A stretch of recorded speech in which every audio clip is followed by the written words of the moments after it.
Welcome to the Non-Essential Podcast. I'm Steve Gibson. And I'm Ben Matlock.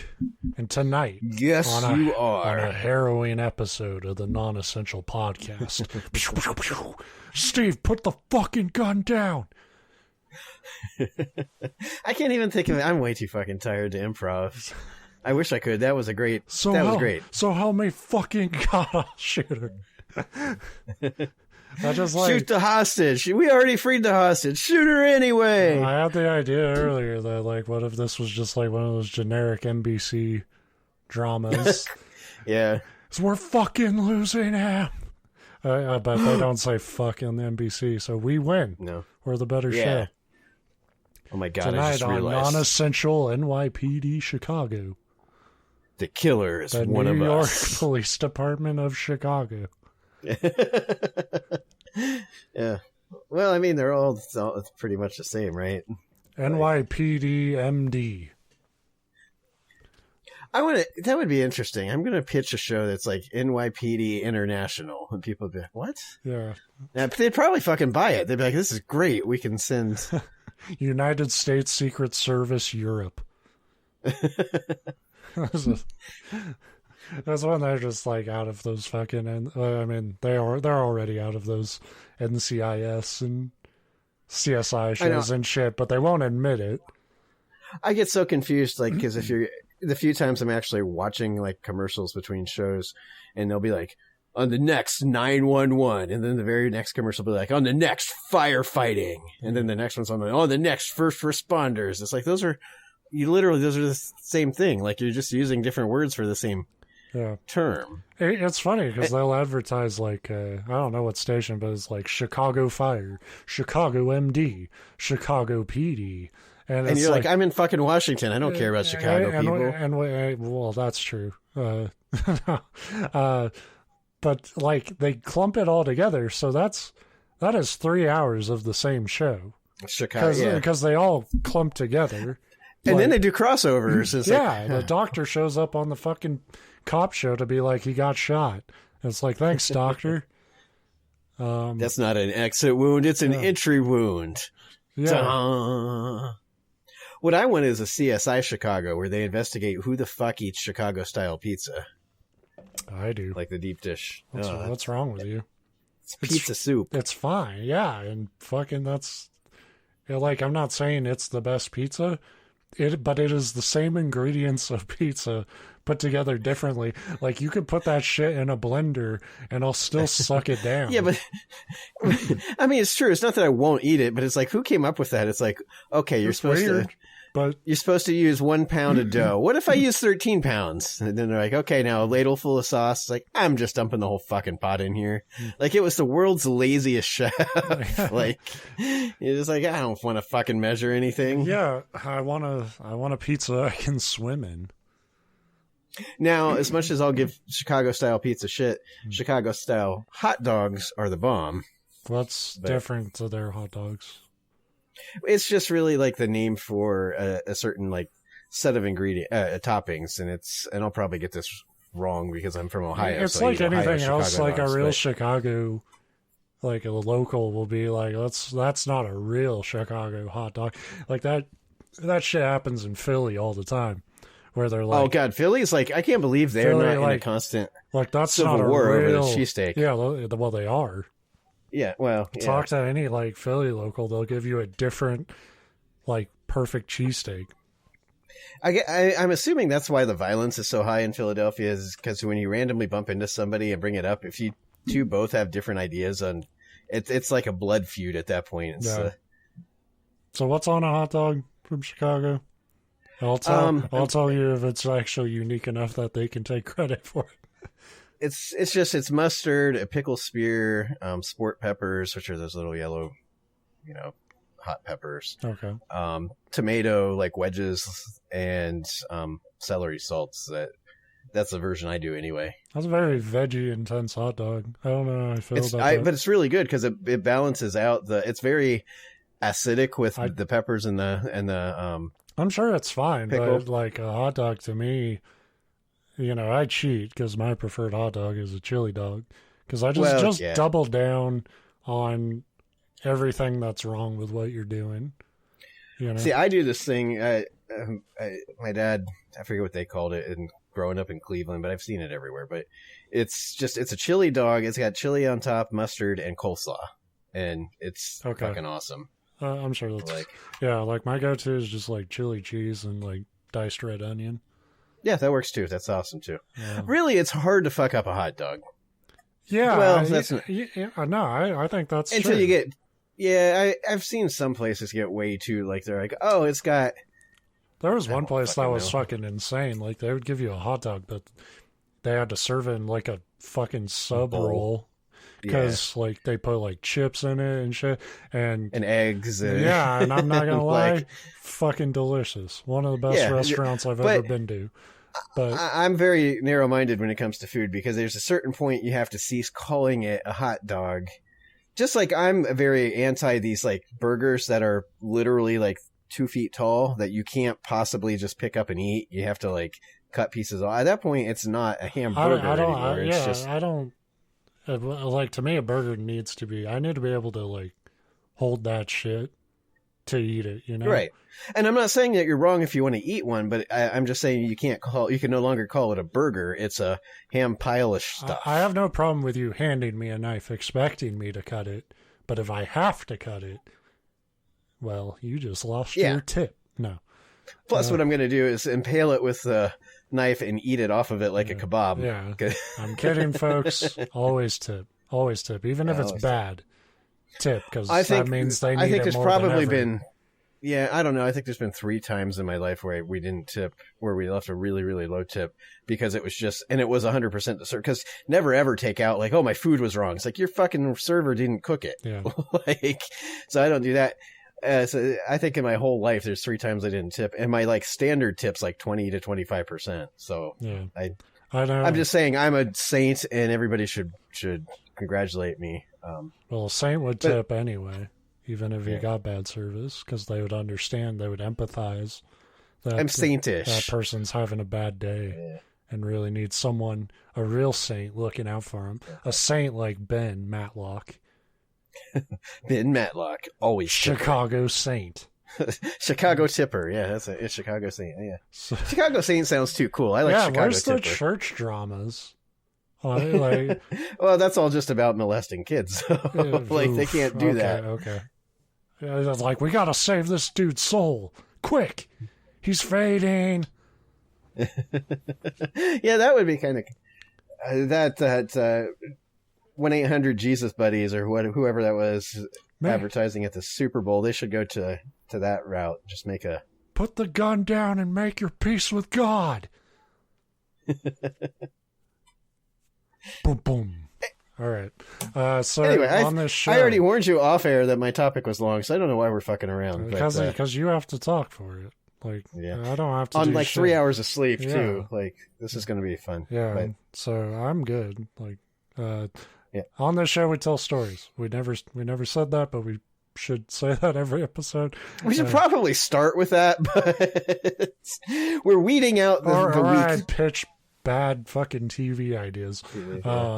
But yeah, so this week it's Steve's turn, and just imagine I'm here, because I'm gonna you'll quietly hear a door shut. You'll be making hot dogs in the background, I'm thinking about Ben style. I'm thinking about food right now. All right, let's go. Okay, so I got a creepypasta because it's just been crazy this week. Yeah. But I came across this, and this story is 1,000% for me. So, like, the rest of you, like, if you enjoy it, great. But this is for me. If you love stories with no payoff. And it's funny. It might not have one. I read a lot of it, but I didn't read the end. Like, I just read enough to be like, yeah, I think I can do That's this story. just the first thing I think when you say this story's for me. For guys like me. No. You'll immediately see why it's for me. This story is called Dumb, and that's not why, but it's fitting for me. By Tewahway. It's Tewahway. So we have an actual author this week, which is nice for a change. Inspector, he had this journal in his backpack. It's got his name on it, so I assume it's all his writings. There's several pages torn out, though. None have been found so far, said the constable as he put the small journal on the inspector's desk. The radio on his desk created a quiet, muffled ambience of classic rock amid the usual toned-out ruckus going on outside of his office. Has anyone else read it so far? The inspector asked as he feigned nonchalance. That's your inspector voice? They're both the same voice, yeah, because all these, like... Has anybody even read it? You fucking idiot. No, sir. You said you wanted to be the first, right? The street cop's going to be the badass cop. No, sir. Right you are, constable. Nothing fishy. Oh, gosh. I just want to know what's been going on in my nephew's head since his disappearance. The constable nodded and took leave of the office. Inspector Smith sat down and firmly thumbed the spine of the thin book as he held it on his lap. The fuck does that mean? Ty? He's fingering in his notebook. I popped a digit in this book. He had to get it ready for what's coming next. Gross. He started licking the tips of his fingers. Ty, what have you gotten yourself into? He muttered as he shut the radio off and opened the journal. June 20th, 2016. I haven't done journaling since I was a kid, but I feel like I need to make note of this. It was weird as hell. It was 11:30 in the morning when it first happened, as far as I know. I was just hanging out in my basement, playing on my Xbox 360 and listening to music. But my I feel Xbox like anybody that 360 trademark Microsoft. Right, I was about to say, anybody that says the full Xbox 360 in this context is never played an Xbox in their life. Yeah, but that's all right. I was playing my electronic games. I was a huge Nirvana fan, so I was listening to my mom's greatest hits CD. Ouch, that kind of hurts me. My dad was in the other room. That is, like, you know, because like, there are certainly Nirvana's an all-time band, but, like, the age of Xbox 360, like, to be at that age, and, like, I'm a huge Nirvana fan. Like, growing up in that generation, like, people liked Nirvana as kids, but it was not, like, anybody's favorite band. My niece is 18, and she's a pretty big Nirvana fan. But she's connected to you. My brother plays guitar, and I play guitar, and we both grew up in the 90s, so... And she's very, you know, kind of that alt, like, oh... That's what's funny, is she's into it because it's kind of the thing that most people her age aren't into, and it's like... That's funny, because when I was growing up, everybody was into it. Fair point, because to, like... go back to my generation, a lot of people like way into the Beatles, you know? Yeah. Like, so you go back to a prior generation's like top bands. Yeah. So anyway, he was listening to his mom's CD, or she, it says Ty, it's his name. As I was muttering along, everybody mutters in this story, by the way. Muttering and juddering. As I was muttering along to the lyrics to the song Dumb, I had some kind of trick on the brain. The line, I think I'm dumb, maybe just happy played, but what I heard was, I think I'm dumb, guess I'll dress snappy. Okay. Which is great, because my brain does that to music all the fucking time. Mm-hmm. Because I guess the other thing I should say is I grew up on Nirvana and Weird Al. Like, he was also firmly my generation. Now, obviously, that was a really strange alteration to the lyrics to hear, and it is definitely not how the song or any parody of it I know goes. I didn't think much of it, as I tend to just have a pretty overactive imagination. I brushed it off until later that day. Constable, get out. I'm reading. My parents were going out for some kind of dinner. I think they were meeting some friends at a bar or something. My mom was in the entrance hall. Dinner at a bar or something. That girl's some kind of dinner, ain't she? It's better than him calling his mom a snack, I guess. But my mom was in the entrance hallway of the house waiting for my dad, which in itself was peculiar because the situation was always the other way around. After yelling up to him to hurry up and asking what's taking so long, he finally came downstairs in a tux. What the hell are you wearing a tux for? My mom asked, obviously confused. It wasn't any fancy dinner they were going out for. Well, I don't know. I just felt like I had to dress nice, he trailed off. Well, you need to change. You look snappy, but that's a bit too much. Which is weird because that implies that she wants her husband to look snappy. Like that, something she regularly says as like a good thing. Like, you look snappy today. But it's like, you're too snappy today. Yeah, you've overdone it. Like, what will the neighborhood think? They'll think you're snappy. Snappy. That's when I remembered the strange lyrical change in the song earlier that day. My God, I made him snappy. Snappy. Did my dad hear it? He was just in the other room. He very well could have. And why the hell would that have made him overdress anyways? Unfortunately, it ended up spiraling into a bit of a fight between them, in which my dad refused to take off the tux, and they didn't end up going. Turns out it had nothing to do with that lyric. He was listening to Puddin' on the Ritz. And he was like, I'm not trying to look like Gary Cooper. This is how I always dress. The parents got into a fight, and they didn't go out to dinner, and Dad sat in the living room on his computer, tux still on for the rest of the night. I love that, because that's exactly a couple's fight right there. Yeah, that's how I fight. It's like, I'm going to wear this tuxedo for the rest of my life. Yeah, I don't, like, really scream and I definitely don't get violent, but that's the kind of thing I do instead, is like, I'm not taking this tux off for the rest of the week. Yeah. How about that? Like, I'm showering in it. I got a tux under the tux. And like 3 days later, you're just sitting there going, this is really fucking inconvenient, but I'm not backing down now. No, this is the worst fucking situation, but I need to win.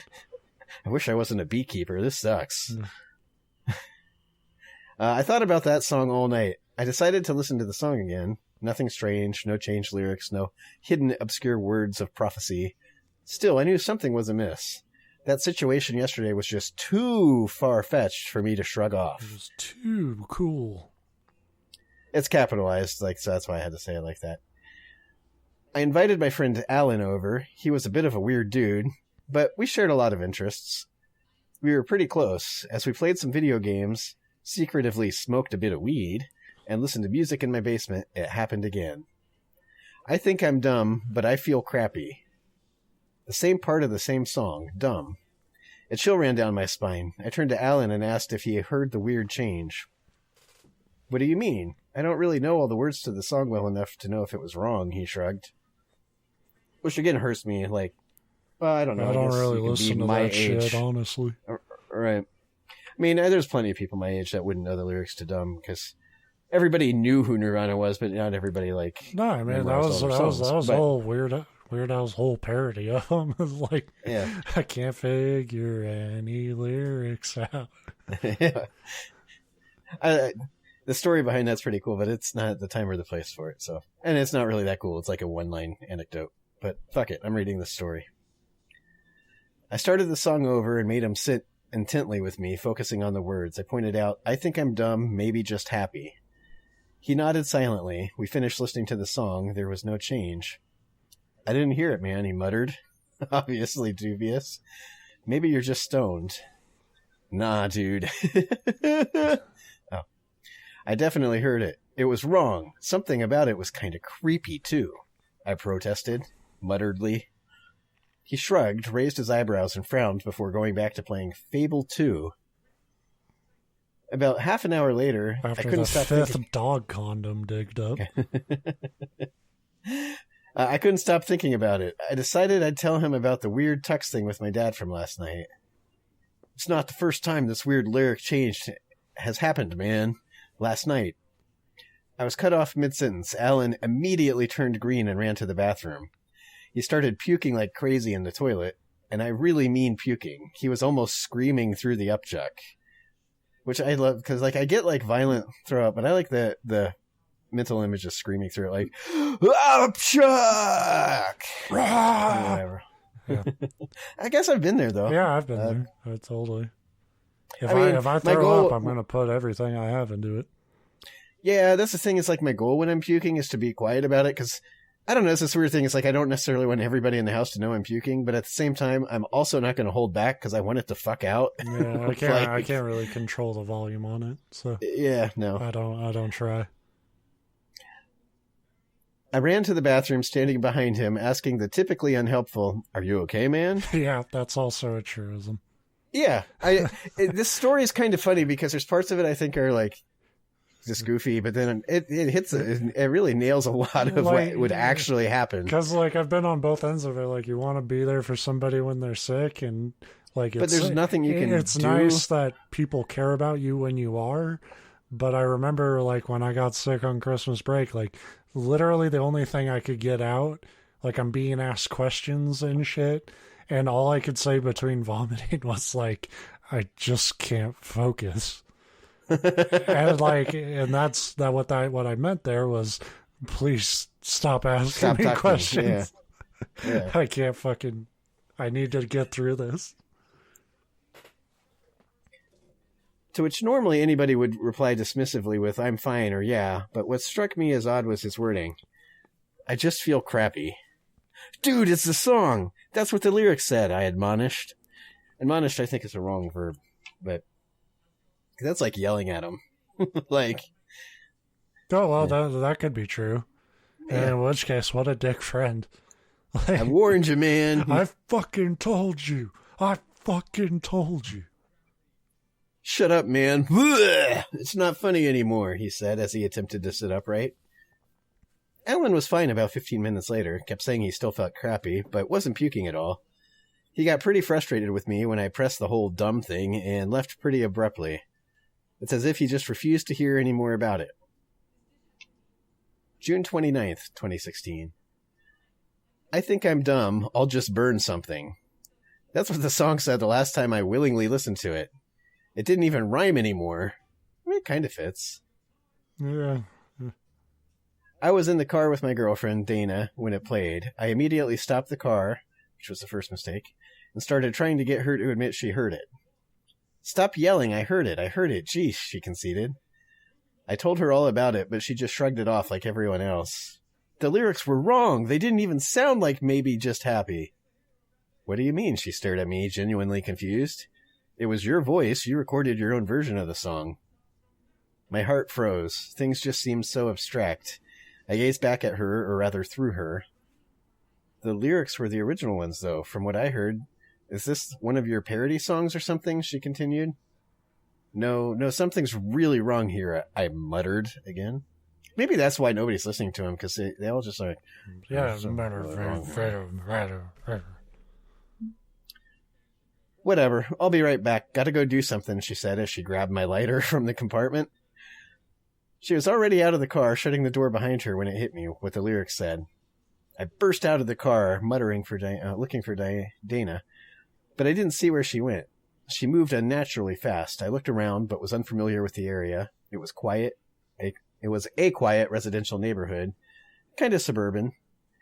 That's when I heard the scream. I turned around to see an old woman, maybe in her late 80s, early 90s, struggling to try to get off her porch.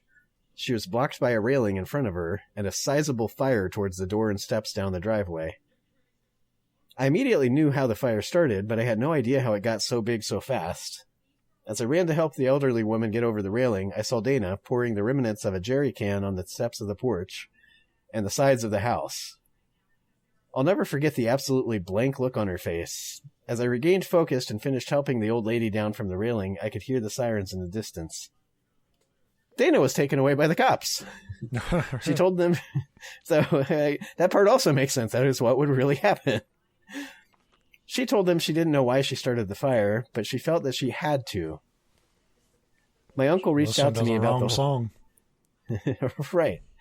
At least he wasn't listening to Polly, I guess. But my uncle reached out to me about the whole thing, but I didn't tell him much. We pulled over, she got out. Next thing I knew, there was a fire.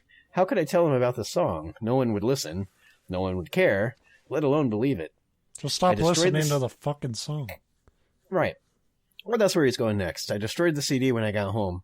It wasn't mine to break, but you can buy a Nirvana CD at any fucking gas station. And who listens to CDs anymore? You're on the Xbox 360 time, Yeah. Yeah, that's the thing. I guess, I don't know. It's still, the journal entries are 2016. Spotify was well established by then. Anyway. Well, let's be real. If you were a kid back then, you were taking shit. Yeah, well.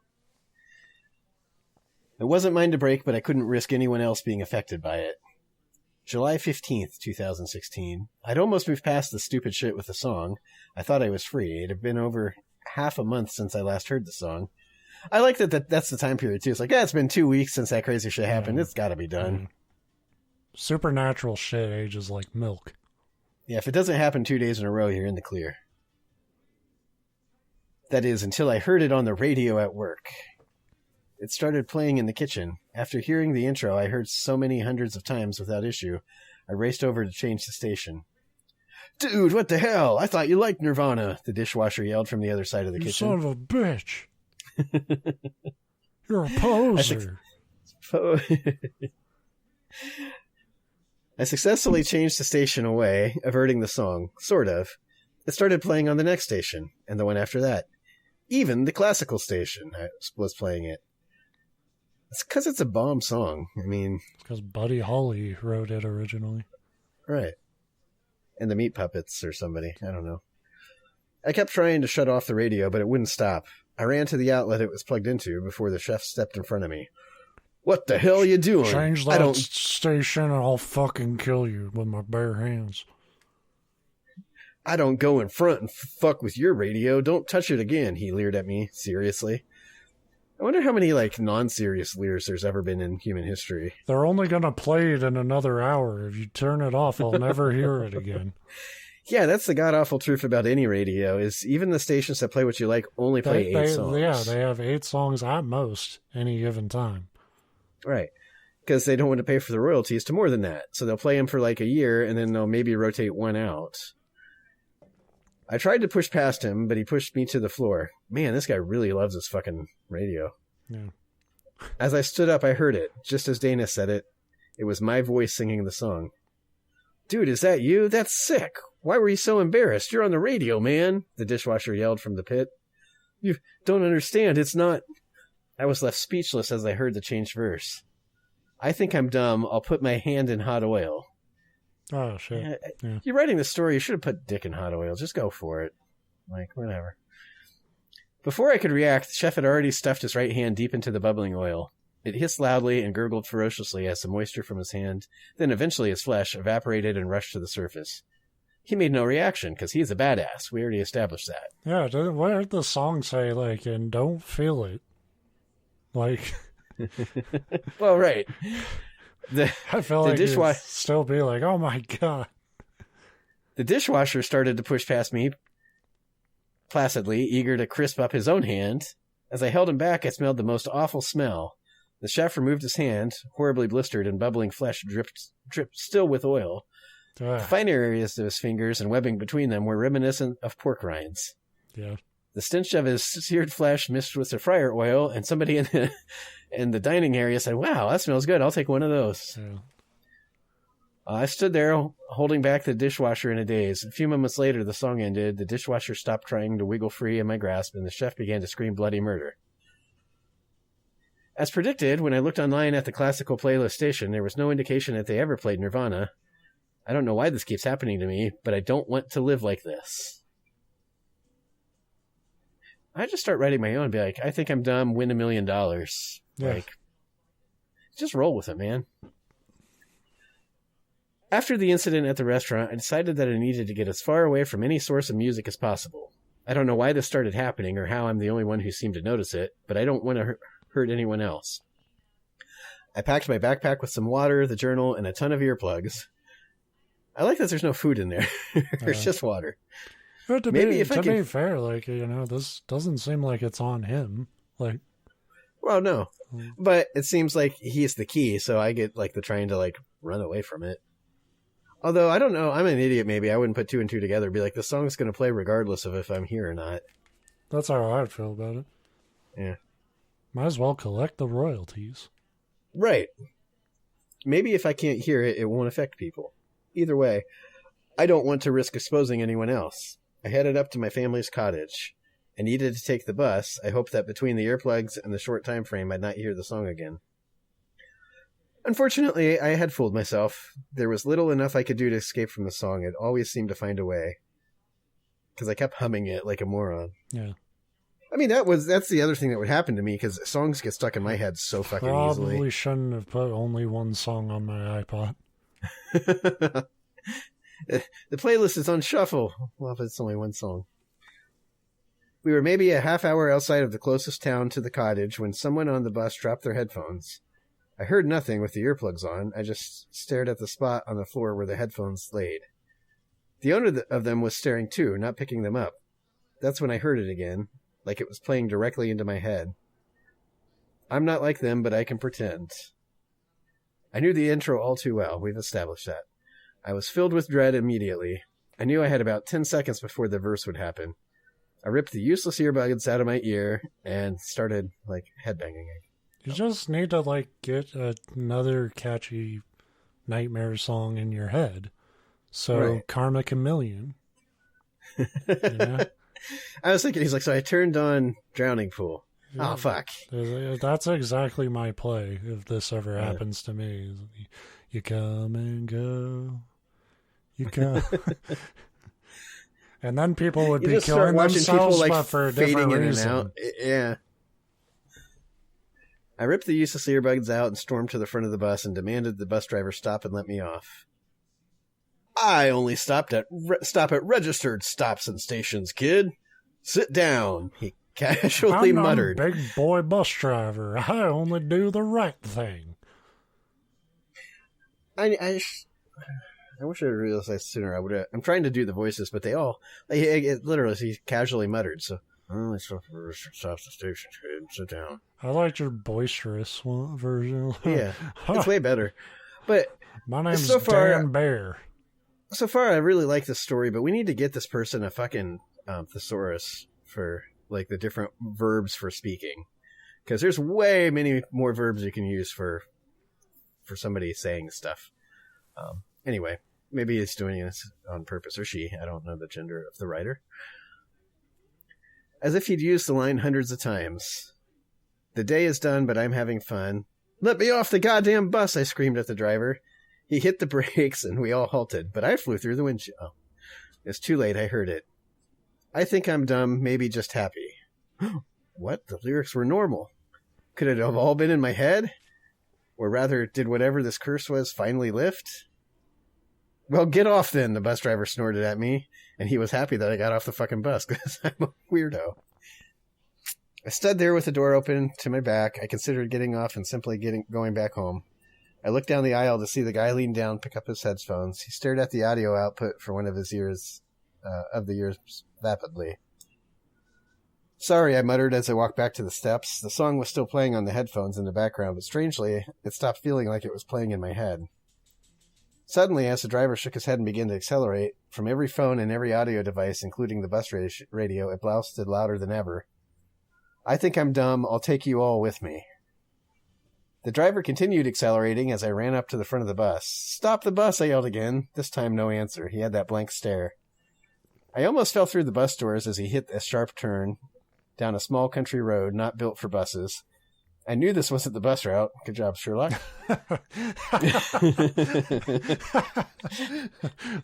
Excuse me, there's nothing on the pamphlet that says you take that turn. Especially not at 110, buddy. Yeah, where's it say you flip it?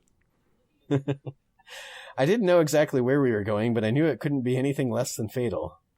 I began struggling with the driver for control of the wheel. Without taking his eyes off the road, he stuck out one of his thick, stumpy legs and plugged his boot straight up into my chest. I fell down the bus's step and through the door. As I laid there winded, but apparently fine even though the bus is hurtling down the road, attempting to recover from the hard fall and the kick up to the chest, I could still hear the bus crunching branches of trees and kicking up stones. Then the high-pitched reeling of acceleration with no friction, then nothing. About 40 meters further was another sharp turn on the road. It had been completely ignored, launching the bus through some shrubs and small trees off the ledge beyond them. Even from the ground, I saw the swath cut through the foliage and knew exactly what waited on the other side. After what felt like hours, I finally gathered myself enough to get up. I felt strangely emotionless, like I was removed from the whole ordeal. We're literally removed from the bus. Yeah, you got kicked off the bus. Not your problem. I like that the song fucked with him, though. It's like, yeah, I'm normal. Not. That's a very 90s thing, too. Deep down, I could feel that I was on the verge of bursting into tears, but I didn't want to succumb to that just yet. But I didn't want to look like a bitch. Besides, the song said I was happy. I had to be happy. I walked over to the edge of the cliff. It was a pretty drastic drop. A scenery of trees in the distance and the sun lowering itself over the horizon could, in any other situation, be described as beautiful. To me, it felt mocking. Prepare for another day, it was telling me, another day of abstract hell. I finally decided I'm going to end it, not in a reckless succumb to the call of the void. I've been deliberating with myself for over an hour now. Yeah, I usually, for, that suicide decision, I give it an hour. Yeah. Well, I mean, that's not bad advice. Yeah, give it the length of like a sports debate show. And then, if you still want to, you're good. The sun is setting, and I'm nowhere near enough to town to make it before sundown. Even if I did, I'm sure some radio, some phone, some random boombox or earbox will start playing that song. I can't take it. I can't live like this. This will be my final entry in this journal. I don't have any idea what it's going to look like to someone on the outside looking in. Maybe it's all been a dream. Maybe I'm delusional. All I know is that I had no willing part in the fire, what happened to the chef, or the people on that bus. Tell my parents I'm sorry. The inspector put the journal down wordlessly. He sat for some time debating internally. It definitely answered a lot of questions, but was absolutely too ridiculous, too supernatural to really be true, bullshit. Right? Besides, it's time I fuck this journal. Yeah. Like I was preparing to do. I thought this was going to be erotic. Ty's erotic journal of events. Yeah. What kind of teenager are you? Just as he rose from his chair and began to zip his fly back up and walk over to his office door, he caught the sound of something peculiar. He heard mildly muffled from behind him. I swear I turned that off, he mumbled to himself as he stared puzzled at the radio. He recognized the song and felt his heart sink as he realized it was his own voice he heard singing. I think I'm dumb. Maybe fuck journals. Da, da, da, da. Anyway, that's the end. So, like I said, it's 100% for me because I love Nirvana and I liked this idea of this, like, song. Like, the earworm thing, like, definitely is something that I'm, like, it's really and then cautionary tale about karaoke. Yeah, and doing what I always do and, like, naturally just butchering the lyric. Because, like, my brain just automatically, like, if it doesn't do it quick enough for me to be, like, talented like Eminem or something, but like all I can think when I hear like phrases and words is like, hey, that kind of rhymes with, or that's like related to this. So I do that all the time. Once the song's stuck in my head, like by the 8th time, it's like you just start like altering the lyrics. But I also loved how many like morbid lyrics fit pretty well into that that one like bar of the song. I don't know how familiar you are with not at all. Yeah. But yeah, that's it. That's what I have. I don't know if you know this about me, Steve, but I'm pretty smart, so I try to avoid dumb things,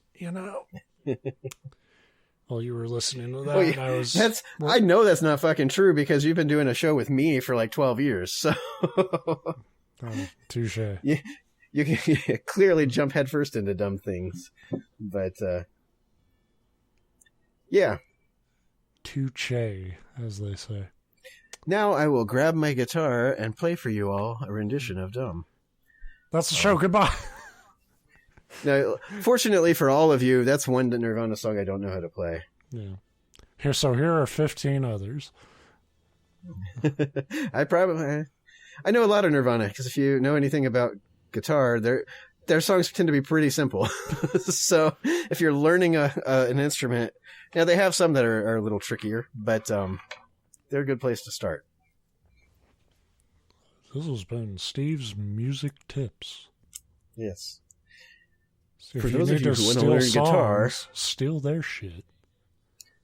The way the instrument works is you hold a string down and then you pluck it at a different point and it'll make a sound. You keep turning the knobs on the guitar until the string snaps. It's weird that guitars are only designed to play a note one time and then you have to change the string. Yeah. Like, I find it incredibly inconvenient. But I'm gonna make a song that's just the sounds of strings snapping. Bing. Bing.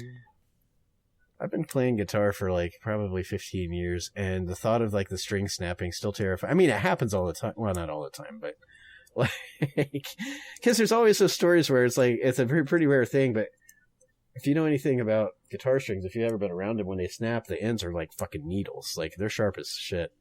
And when it strings, it's like a band snapping, and every now and then they can like catch you in the eye or something. It's not good. No, it usually doesn't if you're in like the playing position because it's going to snap forward. But, yeah, so the crowd's fucked. Yeah, right. But you're good. Yeah, but they were being douchebags anyway. They deserved it. Yeah, they booed you for your guitar being out of tune. And also made out of cardboard. But yeah. So, yeah, well, certainly given me a lot to think about. By that, I mean I'm not even going to remember what the show's about by the time I edit it. So well, good. Then you get to listen to it twice. I don't remember this show ever. I'm all hopped up on OxyContin every time we record. That's a major epidemic around here, Ben. That's not funny. It's a major epidemic in my life. It's a major epidemic everywhere, I think. And I do find it funny that it's called OxyContin because it sounds like, I don't know. It certainly sounds innocent enough. It sounds like a cleaning product. But I'm OxyContin with OxyContin. Don't forget to use your ShamWow to wipe off that OxyContin. Do you ever feel like your butt wasn't getting cleaned enough? Try OxyContin. All the time, Ben. It's like a Q-tip for your butt. We haven't done a new t-shirt idea for a while. I think leave the OxyContin part out and just put it's like a Q-tip for your butt. That's a great t-shirt. And the only way you can advertise it is like it's a slightly bigger Q-tip. It's like a fucking hand weight. It's just... I like it. I like somebody obsessed with that level of cleanliness. All right. Yeah, so enjoy another t-shirt idea we'll never fucking cash in on. We'll be back next week with more tales and fucking intrigue. From the crypt. Wait, wrong. Yeah. Coming to fucking NBC, CC. Welcome to the Chicago Non-Essential Podcast. Yeah. HIJKLMNOP. That's the thing. And to circle all the way to the beginning and drag this ending out even further, we need to officially change our name to like NYPD Non-Essential Podcast or Chicago Non-Essential Podcast because then they're legally forced to do crossovers with us. And they'd have to air these. There'd be an episode on TV tonight on Non-Essential Fire. And then it's just, that would just be a bush burning that they let burn out. But I love the idea of there being a TV show on like broadcast station that utters the phrase, it's like a Q-tip for your butt. So ABC, give us a call, or NBC, or Fox. I'm not really fucking cookie. Look, send me a check. You can be fucking whoever. I don't give a shit. It doesn't really even have to be that big of a check. Although, I mean, the check has to be huge. However many dollars you put on it, I don't care. But I need to hang the check on my wall to show I'm a big winner. I want to carry it into the bank to cash it. So everybody like in line thinks that like this guy's like some, big shit. Like you won some lottery. Yeah. Checks for like $17.82. Yeah. But anyway. Yeah, we ran out of the small checks for the smaller winners. So all we have is the big winner checks. They start like counting out your cash and you're like, no. When I said big bills, I meant big bills. I wish that the bank had to take those giant novelty checks. I wish the banks had like giant novelty dollars. Like they had to like have a fucking big drawer to put that shit in. They have to go put a new ATM machine in. Yeah. It's like 8 feet wide. Like, I wish they were just more common, so, like, counterfeiters had to, like, counterfeit giant checks. And you'd have to make them for a lot to make up for the like amount of ink and paper you're using to counterfeit the check. Yeah, you're like a counterfeiter. You've gone broke because you were trying to counterfeit. You would have made more money just trying to win the lottery. Right. All right, yeah, we're done. See you next time. Yeah. Goodbye. Yeah. Wee.